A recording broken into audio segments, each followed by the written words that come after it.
अच्छा लिखते हो, वह बोली। शायद उसे कोई जवाब न सूझा। हम भी पढ़ते हैं कभी कभी तुम्हें, जब बेहद अकेले होते हैं। न जाने क्यों उसने बहुत मासूमियत से कहा। लिखते भी तो तुम्हारे लिए ही हैं। वह बेहद धीरे से बोल पड़ा। कुछ कहा तुमने आरव? उसने न जाने क्यों पूछ लिया। नहीं तो। ओह, हमें लगा तुमने कुछ कहा। वह चुप हो गई। हवा सर्द मौसम में और तीखी हो गई थी। आरव ने एक गहरी सांस ली। बस इतना ही। दूसरी तरफ से सांसों के शोर के सिवा कुछ और नहीं था। भव्या, आज कुछ कहोगी नहीं? आरव मुस्कुराया। आज कुछ नहीं। अभी रखते हैं, कॉलेज जाना है, भव्या ने कहा। अच्छा, हम मिल? आरव ने पूछना चाहा, लेकिन फोन कट चुका था। आरव भव्या को कब से जानता था, उसे याद भी नहीं। बस एक रोज एक फोन इसी तरह आया था। दूसरी ओर से एक मीठी आवाज ने उसकी कविता की तारीफ की थी, जो उसने शौकिया लिखकर किसी पत्रिका को दे दिया था। तब से जाने कैसे यह फोन उसकी जरूरत बन गया। शाम में आरव का फोन बजा। उसने झटके से फोन उठाया। दूसरी तरफ भव्या ही थी। कैसे हो? हम कैसे होंगे, तुम कहो ना, आरव ने उदासी से कहा। तुम ठीक हो ना? भव्या की आवाज में परेशानी झलक उठी। हाँ, पर तुम परेशान क्यों हो रही? उस ओर बस खामोशी थी। नहीं, बस मैं परेशान नहीं। फिर से खामोशी पसर गई। भव्या, आरव ने अपनी आवाज को लड़खड़ाने से रोका। दूसरी ओर से कोई जवाब नहीं आया। आरव ने आगे कहा, हम मिल तो सकते हैं ना, एक बार ही सही।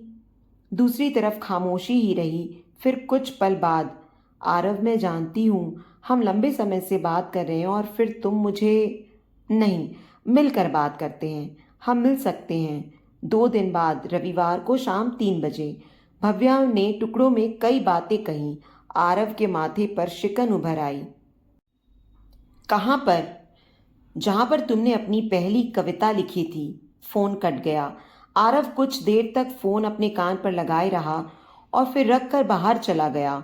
2 दिन में भव्या ने कोई फोन नहीं किया। आरव ने कभी उसे खुद फोन नहीं किया था। वह हमेशा खुद ही करती थी, हर रोज। तुम समझ जाना अगर। आरव फोन को देखते हुए मुस्कुराया। 2 दिन बाद ठीक 3 बजे आरव चेहरे पर हमेशा की तरह सर्दियों को ओढ़े समंदर के उस किनारे पर खड़ा था जहां उसने अपनी पहली कविता लिखी थी। वह समंदर को निहारता रहा। लहरें आती और उसके पैरों को छूती हुई लौट जाती। वह भाव शून्य खड़ा था। समंदर कितना गहरा होता है, कितना शांत। समंदर ही तुम हो। आरव ने अपने पहलू से आई आवाज की ओर देखा। माथे पर बिंदी, करीने से बनाए बाल, नाक में लौंग, कान में बाली और माथे पर सिंदूर। आरफ इस आवाज पर यकीन करके भी नहीं करना चाहता था, पर उसने धीरे से कहा, बैठो, और खुद बैठ गया। समंदर चुपचाप शोर करता रहा। दोनों शोर लिए चुपचाप बैठे रहे।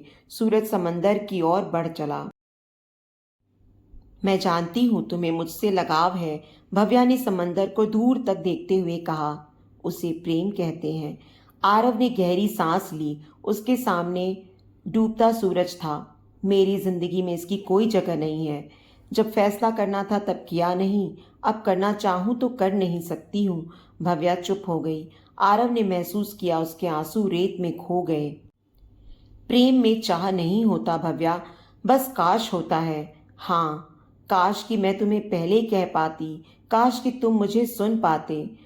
आज सुन सकते हैं तुम्हें, तुम कहो ना। अपने भीतर के सैलाब को आंखों में उतरने से आरव ने रोक दिया।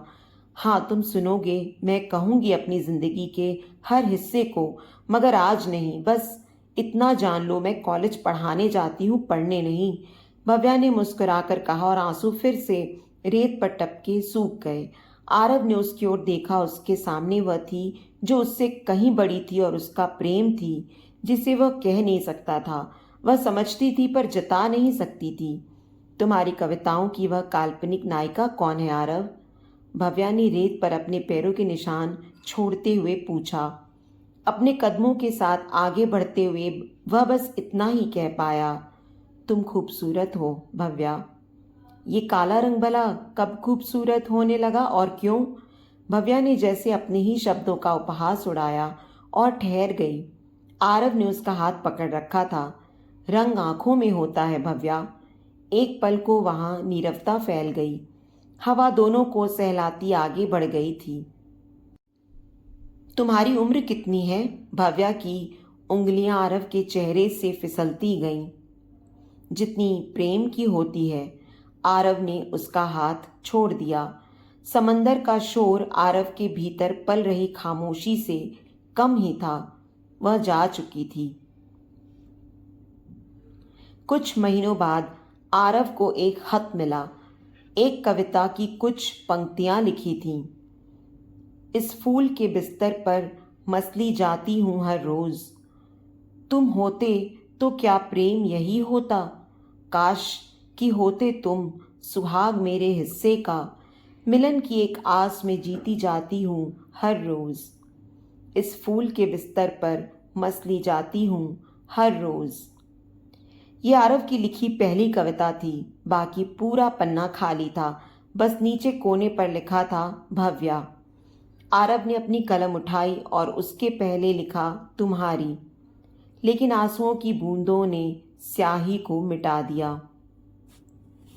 तो दोस्तों, उम्मीद करती हूँ आपको आज की हमारी कहानी पसंद आई होगी।